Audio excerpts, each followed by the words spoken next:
The RTX 4090 is gonna suck so much juice it'll make the Kool-Aid man jealous. Meta wants to bring universal AI translation to your doorstep, and the Steam Deck is out, but it's not ready to dock its ship. That didn't make any sense. Let's get into the hot news, everybody. I'm your Brett host. We're gonna be going over the hottest tech news I can find on the internet while you enjoy your breakfast. And we're gonna start off today talking about the RTX 4090 because the latest reports out there are indicating that it probably will come out sometime towards the end of September, right around the time that Gamescom typically happen, with us getting some good look at the new GPU according to these leakers, and the fact that it's gonna suck a whole lot of that electron juice that comes out of your wall socket, with the latest reports indicating that the Ada Lovelace GPU might actually be consuming up to 850 watts, at least according to the Greymon leaker, indicating that there are TGP numbers going that high for the 8102 GPU.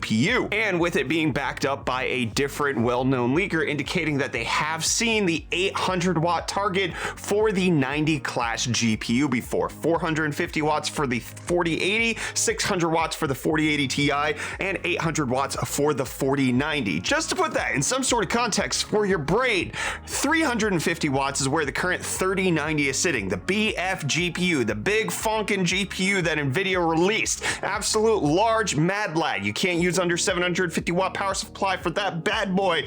We're looking at an entire 1000 watt plus setup in order to get a 4090 in your system. Again, obviously this will depend on availability, if you can even get one in the freaking first place, but that's gonna it's gonna charge so much power.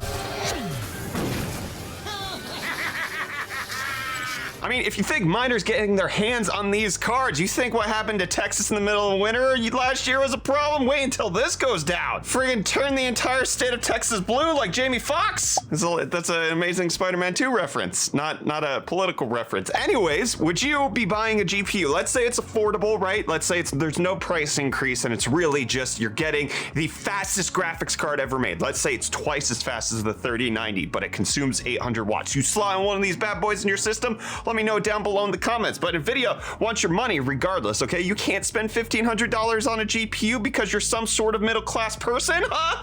Well, they have the RTX 3080 tier of streaming over on GeForce now, and it looks like they're going to be opening it up so that it's no longer a 6-month commitment, but you can get it on month to month, with the current 6-month pricing going for about $100. The expected pricing of the 1-month tier is going to be right around $20 US per month, so that NVIDIA gets your money no matter what. You too poor to buy a $700 GPU? Don't worry, you can spend $20 a month and get access to that. You just also have to have a decent internet connection.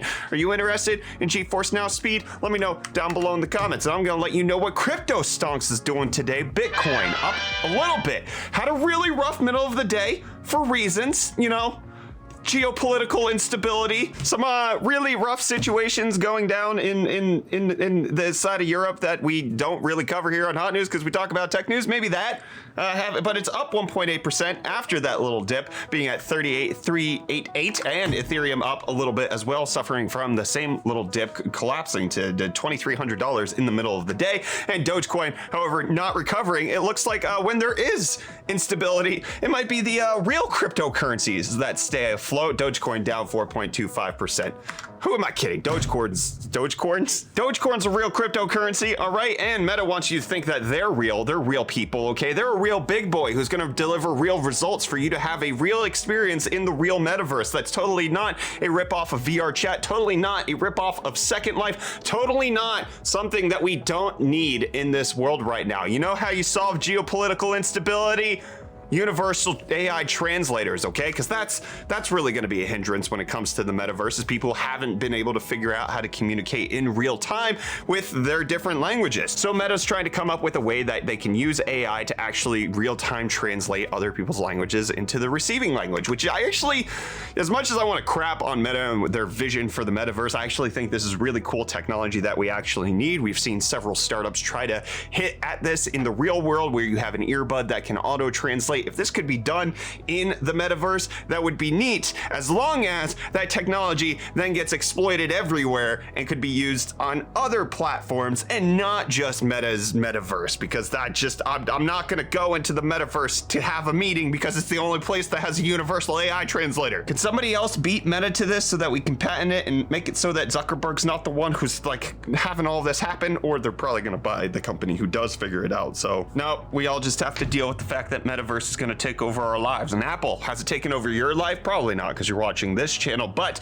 in case you do have an Apple card, you can now add it to Mint. It used to be that you could, and then it went bad, and now it's back. So in case you use Mint to track your finances, you could also now add the Apple card to that, so you can track your Apple finances there. And in case you want to track what's going on with Windows 11 on a tablet for whatever reason, Microsoft's making it easier for the taskbar to actually work properly, which is good, you know, how many months after launch? 4 months after launch, finally having some usability on tablets. They made it so it collapses and only shows you the things that you actually want to see. And then you can have an expanded state so that you can actually touch it, like a touch-first operating system. And they're going to be making it so that it actually works. Good on you, Microsoft, for releasing an operating system that, number one, you said you were never going to release, and then number two, making it functional after launch. And speaking of doing things after launch, the Steam Deck launches today. Brett doesn't have one. He's the big sad. He's going to need to go drown his sorrows in some, I don't even know. How do I drown my sorrows? Metamucil. I'm gonna go just chug a whole heap and ton of Metamucil to get myself regularly appointed so I'm not disappointed. Anyways, the Steam Deck doesn't have a dock that's launching today, and it looks like it might be launching towards the end of spring. June of 2022 is the expected time frame for that. However, do remember that the Steam Deck does actually support any USB-C dock, so you don't necessarily need the official Valve version, but you can dock your deck if the deck is something that you have and you're not stuck without a deck like Brett is. Brett, the man with no dick.